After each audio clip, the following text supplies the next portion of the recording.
Welcome to the Triathlon Nutrition Academy podcast, the secret weapon in your ears for triathletes who want to get fitter, faster, stronger, and healthier with evidence-based nutrition.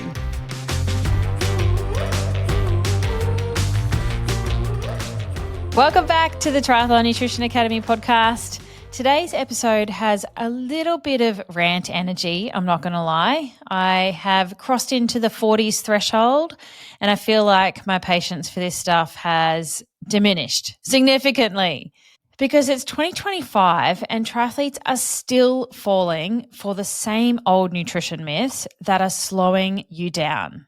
So I want to call out the top 3 that I see every single week that are costing you speed, that are costing you energy, and honestly, just holding you back from becoming the triathlete that you could be. You might have picked these up from a coach, a training buddy, something you've read online, a free podcast you've listened to, YouTube. We have no shortage of free information online. It's hard to know what is helping you and what is hindering you. And on the surface, these things sound okay. They sound like they should work. But when you look under the hood, they could be completely misaligned or just missing the big picture of what you need to do to fuel properly as a triathlete. So in this episode, I'm going to dive into why chasing race weight is not the golden ticket to your performance, how faster training could be messing with your energy and your results, and why counting calories is not particularly serving you. So if you're listening and you're thinking, I'm doing 1 or maybe 2 of those, good. I'm here for it. We're going to clear through some of the confusion, cut through the noise, and help you feel smarter like a triathlete that trains for 3 sports. Because I want you to train harder. I want you to recover fast. I want you to have a really good health span and actually enjoy the sport for a long period of time to come. All right, so let's bust some myths. Let's do it. Okay, let's start with a big one to kick us off. The idea that you need to be and hit your perfect race weight to perform well. It is one of the most persistent myths, and you're probably still thinking, what on earth are you talking about, TARYN? I need to lean up. But the belief that's floating around that if you just lose a few kilos or lose a few pounds, you'll magically run faster or get up that hill faster or finally hit your PB is probably doing you more harm than good as an age group triathlete. So I need to be really clear.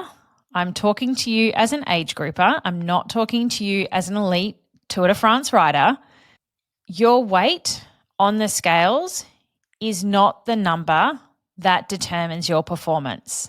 You could be the lightest you've ever been and still feel like absolute shit because you aren't fueling properly. You're probably underfueled. You're probably doing some negative things to your health. You're probably carrying a whole lot of fatigue around. And I know that if you're doing that, then you're not recovering properly. You're not adapting from the training that you are putting yourself through. Now, I've seen this over and over again with triathletes. I'm saying this, it is the first big myth because I know that 99% of people listening right now will be thinking that they need to lean up to go faster. But I want to give you a couple of real world examples of triathletes who have performed better and not dropped any body composition on the scales. Let me introduce you to Erin Birch. You may have heard her on the podcast a couple of times. She's an absolute rock star and has gone from strength to strength by understanding how to eat for the type of training that she's doing. Now, when she first started the program, she will openly say that she's not in a body composition that she wanted to be in. And she had spent the first 7 to 10 years of her triathlon career trying to lean up, trying to get lighter to improve her performance. Now, she joined the program and actually took the gas pedal off of trying to drive body fat loss. She's like, I'm just going to roll with it, follow the system, trust in the process, and stop chasing a lighter weight on the scales. I'm going to understand how to eat for my triathlon training and fuel for performance. And so what she did was she took on board everything I had to teach her. She fuels properly. She knows how to carbohydrate load. She has fully dialed in her race nutrition plans now. And throughout the first 12 months of the program, she didn't really shift her body composition at all. But every time she toed the start line, she did a PB in something, whether that was overall race time, whether it was running the whole run leg and not having to stop and walk, to then doing run PBs, to doing bike leg PBs. Every time she raced, she performed better without having to lose or without losing any numbers on the scales. So her weight did not equal performance. Another real world example of an age group athlete was Jason. Jason was the ultimate endurance athlete. The longer it was, the better it was for Jason, but he had never had nutrition support before. And he was also constantly trying to lose some body fat, to get lighter, to get faster. That was his whole methodology. If I can only do this, then I will therefore run faster. But just like Erin, he learned how to eat to support his training without trying to drive body fat loss constantly to fuel for performance. And he raced Sunny Coast and did a massive 1 hour PB. And he even said to me once, I'm the heaviest I've been in a while, but I'm performing to the best I've ever performed in my entire career. And that is because your number on your scales does not equal performance. They were both eating to support their training. They were fueling like a triathlete without constantly trying to starve themselves and put themselves in a deficit. And when you start to flip that script and fuel for performance, and you start fueling for what your body actually needs, honestly, your body composition will eventually sort itself out without you having to obsess over it and constantly strive for that. I want to throw one more example in the hat, and that would be Kelly, who is also the lightest and the leanest he has ever been and performing to the best of his ability. Now, he was in the same boat. He had no idea how to eat for triathlon. Through the program, he understood how to eat on a day-to-day basis. He's learning how to cook for himself. He's doing all these things to make nutrition for triathlon more of a lifestyle choice than anything else. And there's a period of time where his body composition didn't really change, but he was getting faster. He was landing himself on the podium. He was doing PBs and pulling those out of the hat constantly. And now, because he's been working on his nutrition with me for a longer period of time, his body composition has started to change. He's gained muscle mass. He's lost body fat, and he's eating more than he ever has in his life before because he did the work to fuel properly first. When you're trying to do both at the same time, they just bash heads, and it's a recipe for disaster. If you're always focused on fat loss or weight loss, then you are restricting something. You're skipping meals or skipping snacks. You are avoiding, you are holding back, and your performance is going to suffer. You're going to feel flat. You're going to feel tired. You're going to feel fatigued. You're potentially not putting the right building blocks in your body and all those nutrients that it needs for it to work as effectively as it can. This is what I call the tired triathlete. You know, you're starting to feel flat. Your sessions aren't as good as they could be, or you're not hitting the targets, or you can't progress. Your recovery sucks. And it's just this big vicious circle of trying to drive body fat loss, feeling rubbish, eating more, trying to lose weight, cutting calories. It doesn't make any sense. And you're still left wondering, what on earth is wrong with you and why is this not working out? So let me say it loud and clear for the people in the back. The number on the scales does not define you as a triathlete. Your strength, your endurance, your power, all of that stuff matters. And for me, your long-term health matters. This is not just a now problem. This is a forever problem. So let's actually fix your nutrition for the long term, not a short-term quick fix. So if you want to race faster, then don't aim to weigh less constantly. Aim to fuel better, because that is what's actually going to move the needle for you and help you reach your goals eventually, just not yesterday. So if you've been constantly chasing a magic number on the scales for as long as you can remember, maybe it's time to stop for a second and actually chase better fueling for triathlon instead. Because constantly underfueling in the name of increased performance is actually one of the biggest performance killers out there. And if you're listening along thinking, oh, shit, TARYN, okay, that's me, and you don't have any idea about how much to eat to support training, what to do before, during, and after, then I created the Triathlon Nutrition Kickstart course for you. It's designed to help you build a really solid foundation with your everyday nutrition, including what you do before your sessions, what you do during them, and what you do to recover after, specifically dialed in for you where you're at. This is the stuff that really moves the needle, even though triathletes tend to just disregard it. It's practical, it's step by step, it's built specifically for triathletes like you who want to stop guessing and actually start fueling properly. So if you're ready to take that guesswork out of your nutrition and feel much more confident that what you're doing is helping your performance, then head to dietitianapproved.com/kickstart to get started working on that today. There's a link in the show notes if you want to go and get it. Okay, rant number 1 done. Let's move on to the second myth that I think is one of the most misunderstood practices I see triathletes still doing or still having no idea how to do. And that's that the idea of fasted training helps you burn more fat and therefore makes you a leaner, better endurance athlete. All right, I get it. I totally get where this comes from. Somewhere along the way, fasted training became the holy grail by biohackers, fat-adapted people, and probably misinterpreting some of the literature in this space as well, because you are burning more fat proportionally in that session doesn't mean that you're losing more body fat overall. What actually matters is your overall total energy balance across the day, and it's not just about what you do at 5 o'clock in the morning. And really importantly, we need to consider that fasted training can sometimes do more harm than good, especially if you're doing it too often or you're not strategically leaning on it in the right way for the right type of training sessions. We know so clearly that when you don't fuel before training, your performance is going to tank.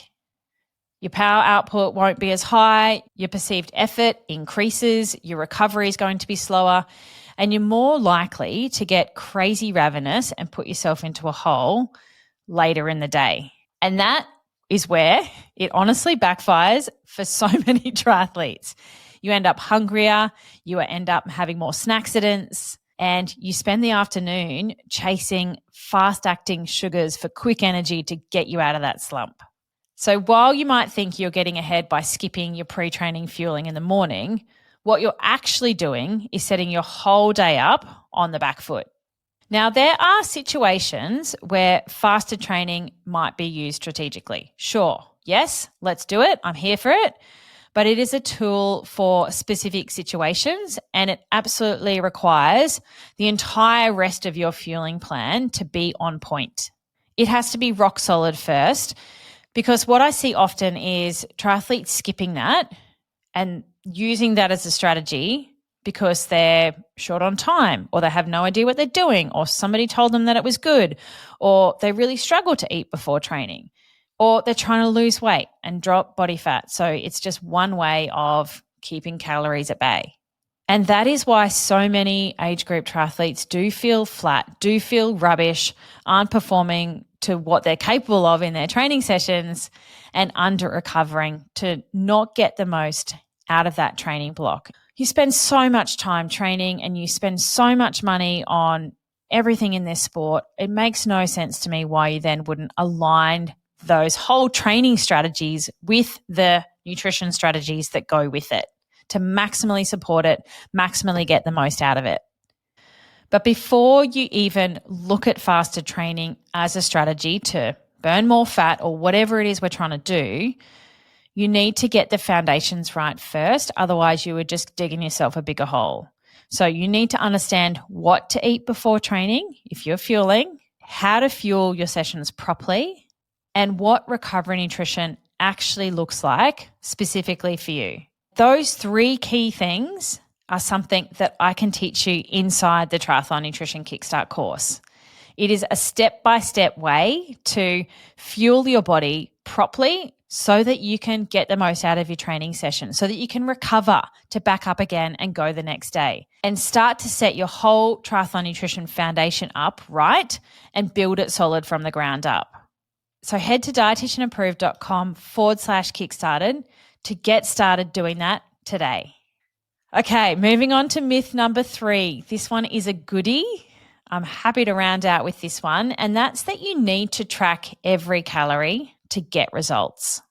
I get this as well. The type of athlete that is a triathlete can often be type A personality, loves the data, loves to track everything and be in control, and that's something that is controllable. You plug in your numbers of what you're eating, your Garmin tells you what your energy expenditure is for that session, and as long as you hit your targets each day, that should all work out okay, right? Wrong. There are so many limitations with firstly estimating your energy input, how much you're eating. Don't get me started. That's a whole other topic for the podcast of the limitations of estimating what's going in. And there are also a lot of limitations with estimating your energy output in a day.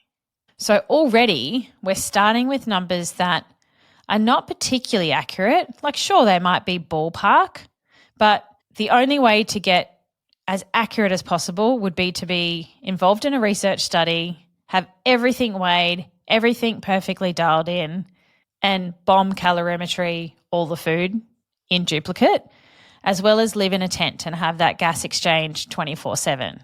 Nobody's going to do that. So it is a best guess. It is close, but not close enough when it comes to periodized nutrition for triathlon. If you're a sedentary person and your daily needs are very similar, it works better. But when you're training for 3 different sports, each training day is different, it just adds a bigger margin of error, and it's really hard to get that right. Because you think about how much your training fluctuates in a day, across a week, across a month. No 2 days are ever the same, really. There's always nuances to what's going on.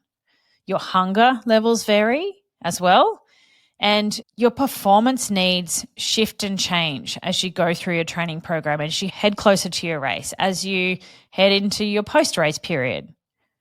And calorie tracking just doesn't account for all of those nuances.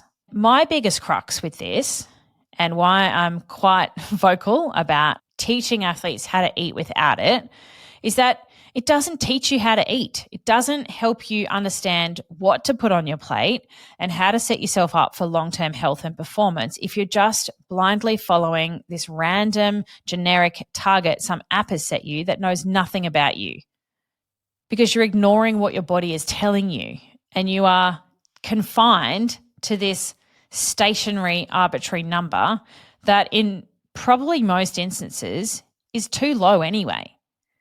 We know that it creates guilt, it creates restriction, it creates disordered eating behaviors, and it creates this false sense that there is a perfect number for you to be hitting, and if you just hit it, you'll get faster, you'll get leaner.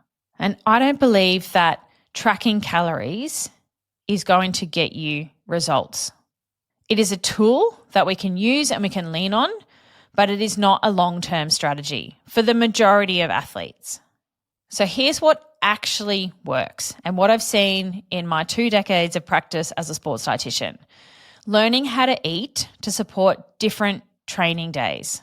You know, a lighter day, a rest day, off-season nutrition versus like I'm in full peak long course training mode right now.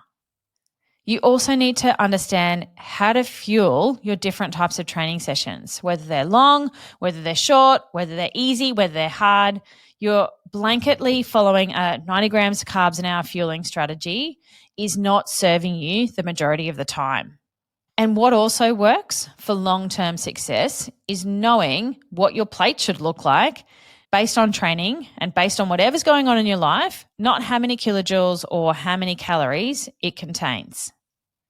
That is real nutrition knowledge that is going to push the needle and set you up for a long-term success in this sport and nutrition, not a quick fix 6-week plan that is destined for short gains maybe, but definitely not long-term variety. And that is what I love to teach athletes, this long-term nutrition change. It's not something that you can get from MyFitnessPal or your Garmin. Now, look, if you enjoy tracking and it doesn't make you go crazy, then that's fine. I'm here for it. I will help you with whatever method you enjoy doing and whatever is working for you. But don't feel like you have to do it, because it is a useful tool in bursts. But if it's your only strategy and you feel anxious without it, or you feel like you're failing, or you track it for Monday to Friday when you're being good, in inverted commas, and then it's just YOLO free for all on the weekends, that also is not serving you. That's just trying to cheat the system. There is much easier ways than wasting all that time trying to do that in a way that has limitations anyway. We know that when you track, you change your behavior, or you eat things that you don't put into your diary. So let's just stop pretending and do things properly. Oh, I'm loving this ranty vibe energy today. Apologies, my blood is getting a little bit hot. So let's recap those 3 big myths that are still holding triathletes back in 2025. Number 1, race weight is the holy grail, when really your performance is not defined by the number on the scales. Number 2, faster training helps you burn more fat, when a lot of the time it can leave you underfueled and in a hole and then chasing your tail afterwards. And number 3, you need to track every calorie and every gram to get results.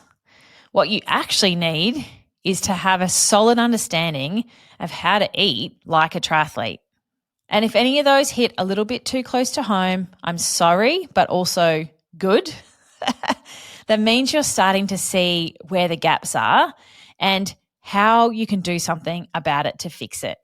You can't DIY performance nutrition by trying to cobble together free advice from podcasts, from YouTube, from blogs, from the internet, from your training buddy, from your coach, Dr. Google. The list is endless. That's a very slow, tedious, and confusing pathway. You need a clear, evidence-based plan, one that actually supports your training and your recovery, your long-term performance, and your long-term health over time.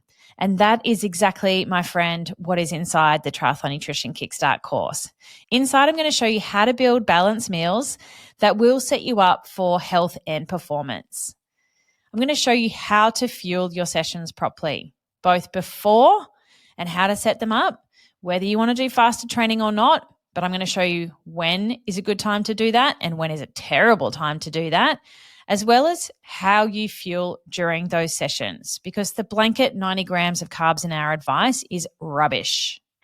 And I also want you to nail your recovery nutrition targets that are specific to you, as well as understanding how to piece all this together into what you actually eat, how to look at a food label to determine if something's good or not, where we head for sports nutrition products so we don't get waylaid by the weeds and all the details of all the products that are out there. I will fast track your research and help you understand what is actually going to work for you. It's online, it's self-paced, and it's designed specifically for triathletes who are ready to stop winging it and start putting those fueling foundations in place properly.